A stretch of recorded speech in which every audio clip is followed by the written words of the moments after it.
Hello everyone and welcome to Bahnsen Knights, a game where you play as a hard-boiled detective going undercover to dismantle a cult from inside out after they killed your friend and your partner. Classic story, let's get into it. Episode 1. There's something heavy in the air, some kind of tension. Okay, click, huh? It's not just the silence that follows his pauses. It's the expectation. The son of the bitch knows how to talk. Alright, the character is speaking, his name is Boulder. Dozens of people listen to Tony's sermon with tears in their eyes. After each pause, they wait, suspense making their pulses race. And Tony knows it. You notice the way he waits before starting a certain line. How he builds up the crowd's energy and make the most of every silence. Although you have heard his speeches before, you can't help but notice that there's a certain magnetism in his words. You remember that before the storm, Tony had been a used car salesman. Did you know that the idea that hell is below us was etched to the Western subconscious by a 14th century poem? Tony claims that more than 500 years ago, the devil sat behind Dante Alighieri and detached the verses of the Divine Comedy to him. Look around. You can feel the contained energy and you know it won't be much longer. Where do you think the tornadoes that plague our county come from? Don't be fooled. You close your eyes and feel the hair on your arm stand on the end.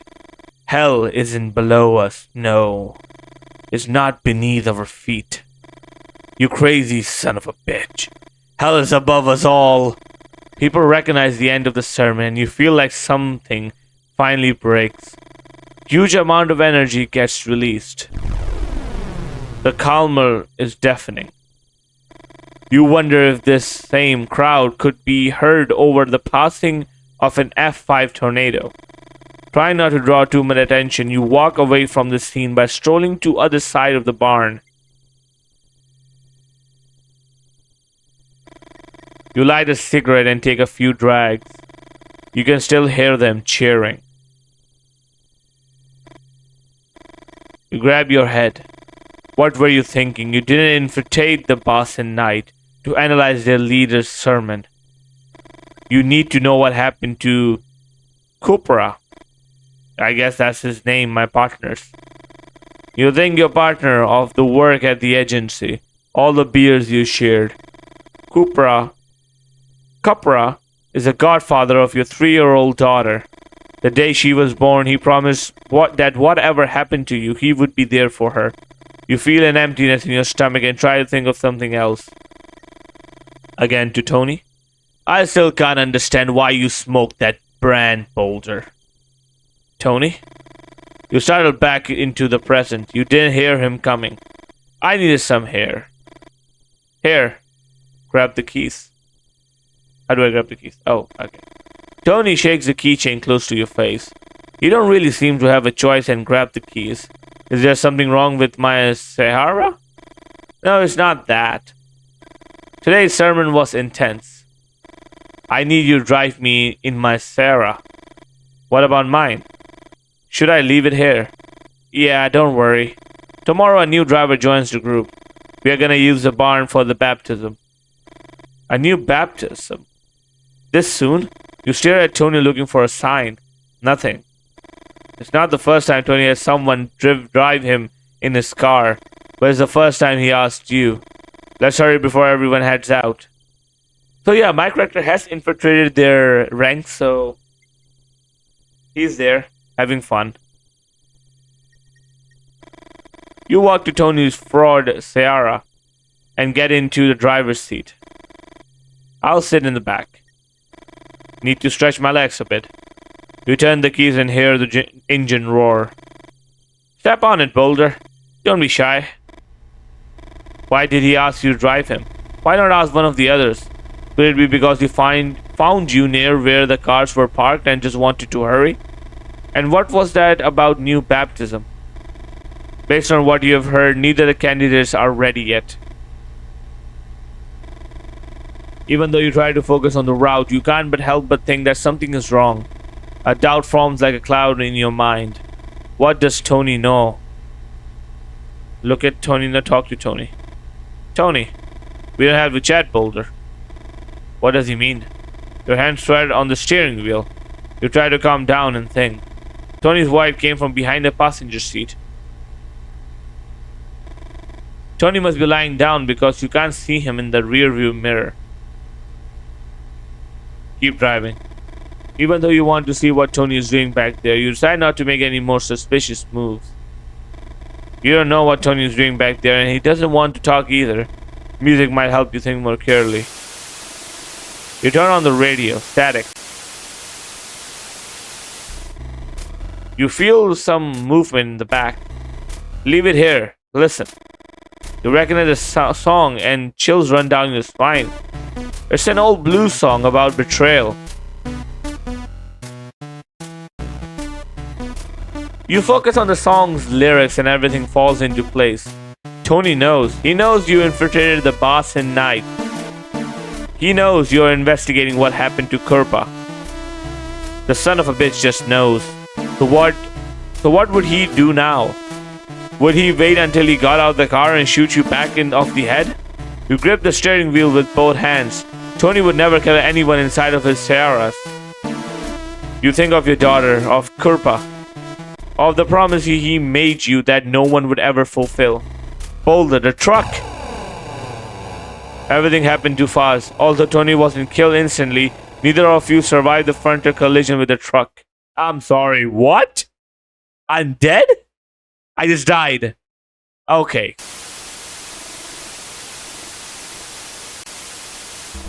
Someone talking about politics, not what you're looking for. You don't want to hear the sports result either. Now you keep looking. You can't turn the dial to the right anymore. I changed the station. Boulder, what are you doing? Sorry, but you know the rules of Bahnsen Knights better than anyone. The driver chooses the music. Tony laughs and something about it calms you down. Static. One of your favorite songs come on, you let go of the dial. You don't know if it's because how Tony laughed when you mentioned one of the Bahnsen Knights rule, or because you're listening to the first song you decide to do with Eva. Whatever the reason, you start to calm down. Before you know it, you're singing and the song under your breath. Come on, Boulder, louder. Pumped up the Tony's word, you start singing out louder. When you finish, Tony start clapping. Listen, tomorrow is an important day for all of us. I moved the baptism of the new driver forward because there's someone who's not going to be sticking around. The others were going to take care of him before going to the bar. Who was Tony talking about? And what had this nameless driver done? Would they do to him the same as they did to Kurpa? Again, this feeling of emptiness in your stomach. But let's focus on the positive. Tomorrow you'll have your first route exorcism. Happy, Boulder? You try to smile to hide the shaking in your left hand.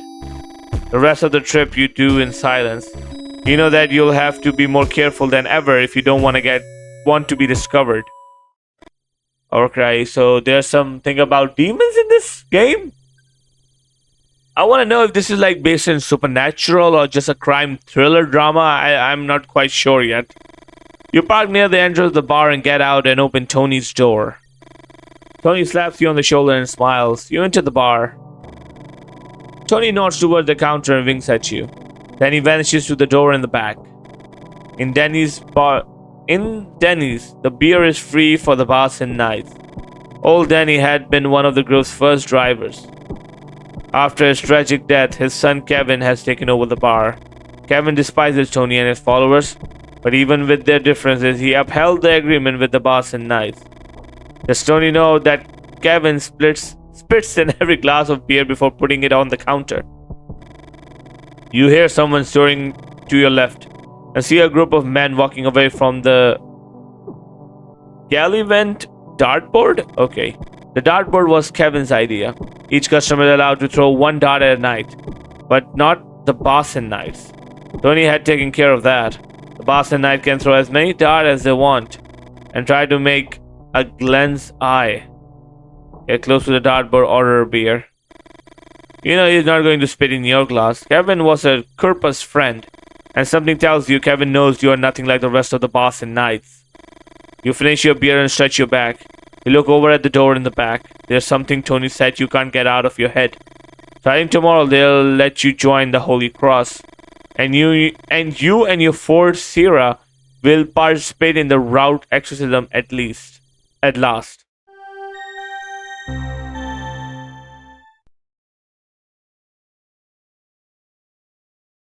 I think it's a perfect point to save. Or episode number 2. You place your hand on your chest and suppress the burp before it reaches your mouth. You adjust your seat. And muster the strength to embark on another day. It's been over a month since your first exorcism. You don't know how much more you can take. You still haven't discovered what happened to Kurpa, nor have you found the evidence necessary to incriminate Tony. You lower the sun visor on your passenger side. View the holy cards, view the drawing. Okay.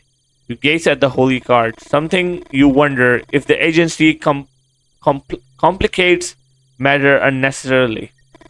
Each sign represents a specific area of investigation, and the holy cards serve as a means to communicate with your handler discreetly. Anguish constricts your chest. Neither heartburn nor the burning sensation in your esophagus troubles you anymore. You experience the shapeless pain. A pain that doesn't cling to your body, but rather to the absence of anything. Oil.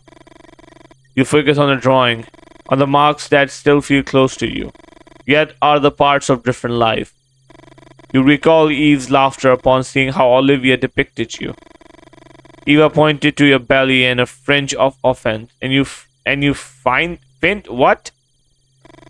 You would scold her for mocking your child's artistic abilities. Eva would ask you to put Olivia to sleep, giving you a playful wink. And you would lure her to sleep, watching her fight the pull of slumber, aware that Eva awaited you in the other room. You shut your eyes and you believe you catch a glimpse of them. You start the car, knowing that the road numbs your consciousness.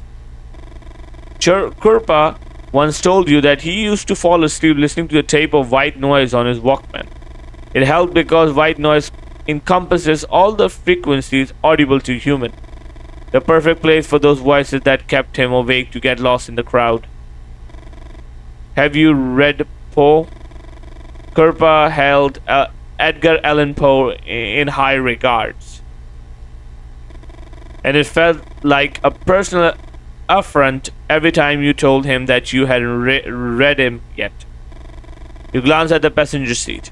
Would it be enough this time? The idea of using holy cards in investigation couldn't be more up. After all, you perceive every communication with your handler as a prayer. You walk with great strides. You remember Eva, how she mimicked the rhythm of your walk and laughed while doing so. There they are. Eva, Olivia. It was your handler's idea. When you heard it, it seemed like a bad joke. You couldn't believe what she was proposing. Erecting the fake grave of your wife and daughter in a local cemetery. Your handler said it was a perfect as a cover. Holy shit, that is amazing! Your wife and your daughter would have been killed in a road accident, which would explain your disregard for life and self-destructive impulses behind the wheel. Two desirable traits among the Bahnsen Knights. However, the true brilliance of the idea lay elsewhere, and that was to name them after your real wife and daughter. As an undercover agent, you would have no contact with them, and you could harness those genuine feelings of loss to make your cover more convincing. You gaze at your daughter's grave, 1978 to 1981. Even though you know no one is buried here, the tape invokes a profound sadness and you avert your eyes. You're aware your handler chose your daughter's grave for the exchange because that reaction is common to most people. It's different to confront the death of a child.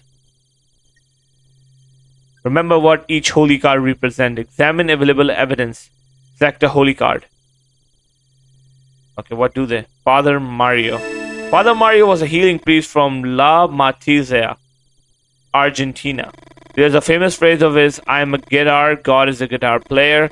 The agency uses Father Mario's holy card to catalog the actions of Tony's acquaintances. Thus build the case against the entire hierarchy of Bahnsen Knights. Saints Cajetan of Tyne, patron saint of administrative officers. The agency uses holy card to catalog accounting documentation. Mary, doer of knots. Mary, doer of knots, is an allegory representation of human difficulties. A knot symbolizes those problems that Virgin helps to unravel. The agency uses her holy card to catalog documentation that seem to have been forged or obtained illegally. Examine available evidence. Copy of the receipt. Receipt is for 20 cans of red paint. You know Tony paints huge crosses on his barns. And although the receipt is not the evidence in itself to convict him, it could prove valuable to Forsen's accountants. Permission to drive after curfew. After the storm season and some security issues that followed the humanitarian crisis, the government issued a curfew prohibiting movement except for those with special permit. How had Tony managed to get the permit issues in his name? Alright. Okay, I got it. Select the holy card. Alright. This one. Assign the evidence a copy of receipt. And select the holy card. To the right. Assign evidence. Permission to car curfew. The first one is to document the members of Bahnsen Knights. The middle one is the accountants, which is like the what is being bought or sold, and the last one is everything that is procured illegally. So yeah, I think I got this much. You leave the holy cards on the grave. Thank you. I'm a Sherlock after all. And you retreat the way you came. Would the evidence stack up this time? Could you build a case with new information? How much longer will you endure the Bahnsen Knights? However desperate you are to find out what happened to Kirpa, you long to go home. You want to embrace them, kiss them. You miss them so much. You yearn for Olivia to draw you, for Eve to laugh at you, to put Olivia to sleep, knowing that Eve is waiting for you in the other room. Sarah gets in front of you and you manage to brake at the last second. Fuck you. Vincent smiles and barely stops yourself from stepping out of the car to punch the grin off his face. You think of Kirpa, the one of the exercises he taught you to survive as an undercover agent. It's a mnemonic trick. You have to imagine a sort of continuum for each person you interact with. Some sort of bar divided into 7 equal parts. The end, total suspicion, the point where they are going to accuse you and discover your true identity. You applied the Kirpa's trick to the all Bahnsen Knights, apart from Tony. With Tony you never know what you stand, bar or no bar. You hear Vincent rev the car engine. He wants to see us. Alright, so if the bar gets too high, that means they are suspicious. If the bar gets too low, they can trust me. Okay. You grit your teeth hard and you take the comfort in thinking that if the evidence is good enough this time, it won't be long before you'll be back with your family.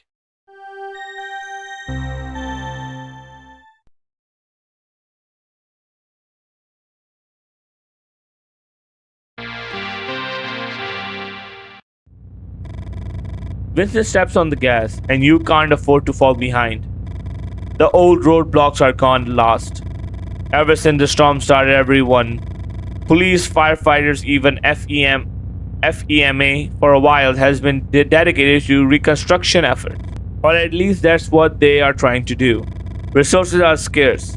The politics is never up to the task.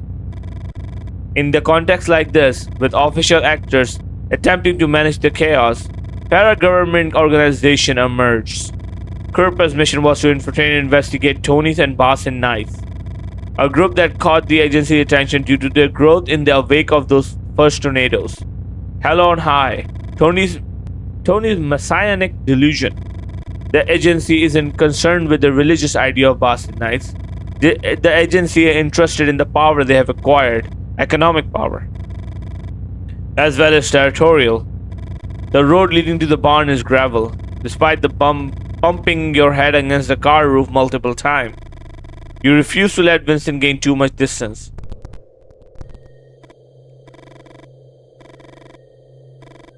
My Sierra, fuck Boulder. You know there's no room for even a moment distraction while dealing with Bahnsen Knights. You start out of the car and let them park it for you.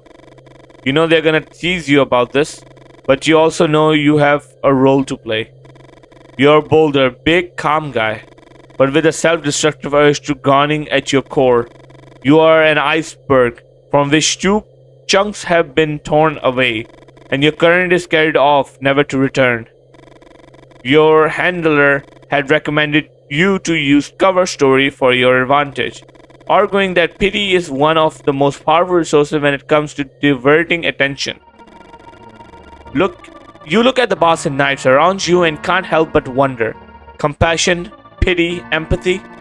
Will these three characters be able to feel something like that? Keith was the eldest among them all, and if the half the stories about him were true, he would have guaranteed place at Satan's side. Luca, who you almost ran over a few minutes ago, you are pretty sure there must be a line somewhere in which Luca and Psychopath are athematically linked. And Vincent, the sadist who never heard of... Okay. Sadist who was sure, self-taught and natural-born sadist, therefore much more dangerous. A self-taught, a natural-born sadist, and therefore much more dangerous. Alright. Sorry, I was distracted for a second. Don't worry, Boulder. At least you didn't kill me. What the hell is this face? Although even Olivia's death were part of your act. A fiction. You can't help but feel a rage that threatens to consume you. You glance at Vincent, who shakes his head back and forth. You start to say something, and Keith clears his throat. Stop fucking around, you two. You know why we are here. Tony wants to exercise a new road. So I recommend you bury your demons deep, Boulder, and pay more attention next time. You look at Luca and Luca smiles. What's up, Boulder? Do you fancy me? On the contrary, you want to cover his face with bruises, turn his expression into road-scratched stain, and not worry about what you may or may not see in it. Hey, Vincent points towards the door of the barn. The three of them suddenly become serious. Speaking of Rome, Tony and Monica, the librarian. Monica is Tony's trusted lieutenant, a woman of few words, and who you doubt knows how to smile.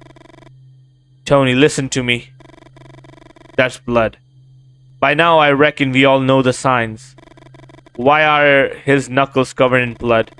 A new tornado is approaching on our road, and we are not going to let it pass. Tony goes over everyone's role in the exorcism.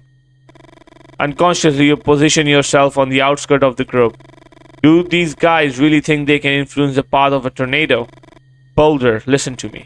Today you go first. But Tony looks at Luca in the eye. Luca looks down. Fine then. You nod. What are you waiting for? You run to the Sierra. Before you get in, you steal a glance at the barn. What was Tony doing in there? And whose blood did he wipe off his knuckles? You mark the position of the bar on the map. As soon as you had a chance, you go back to investigate. A new exorcism on the road. And this was the first time you'd be out at the front. The most important position in the formation, for which you need a total confidence in the rest of the drivers.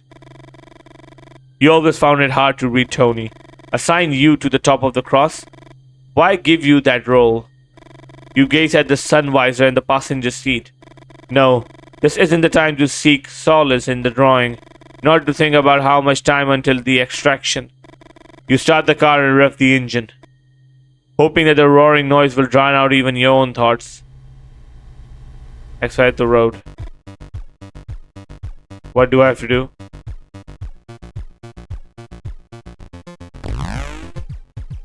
Okay, that's what I have to do.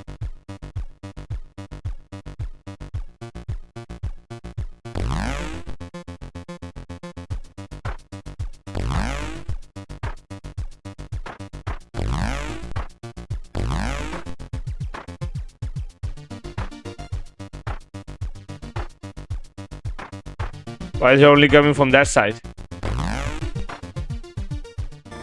Alright, done. The tornado weakens. Your heart races, flooded with excitement you can't explain. You roll down the window, and only the horns of Bahnsen Knights can be heard on the road.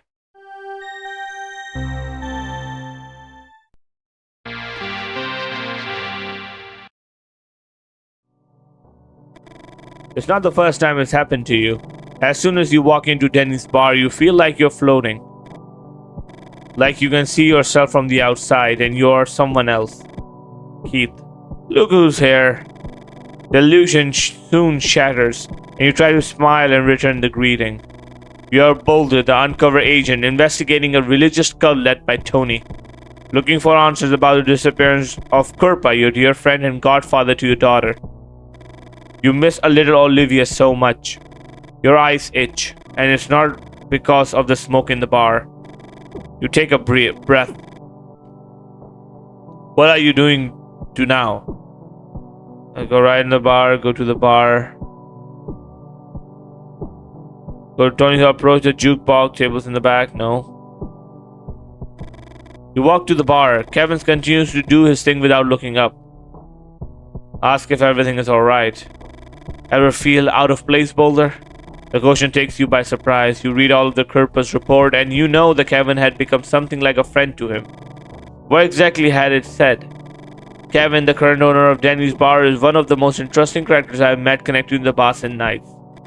You'd like to tell him that you are friends with Kirpa, and you ask him if he knows what happened to him, but the things aren't that simple. Sometimes there's just no choice. I was always good with numbers, you know. What's the left on the bar? Sit with the Bahnsen Knights. Sit down, Boulder. There's a deck if you want to try. Talk. Yeah, that's what I wanted to do. Talk to Monica. Monica looks ahead. You wonder what she's thinking about, and for the moment you can't think of anything to say to her. Okay. Alright, I can talk to Vincent. Ask him about the glasses. It seems you want to make a conversation, Boulder. I could tell you I wear them because smoke irritates my eyes, or because drinking makes them red. It could be because I don't want anyone to see me as I am, and I hide behind them. Or I could tell you the story from when I was a kid. Why not?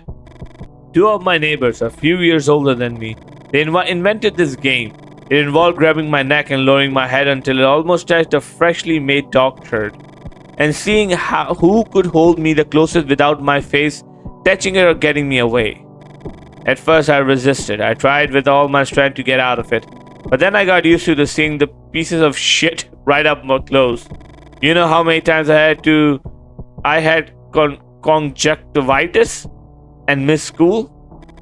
What do you say, Boulder? Could this have something to do with what happened to me when I was a kid? The truth is much simpler, you know. Glasses look fucking good on me.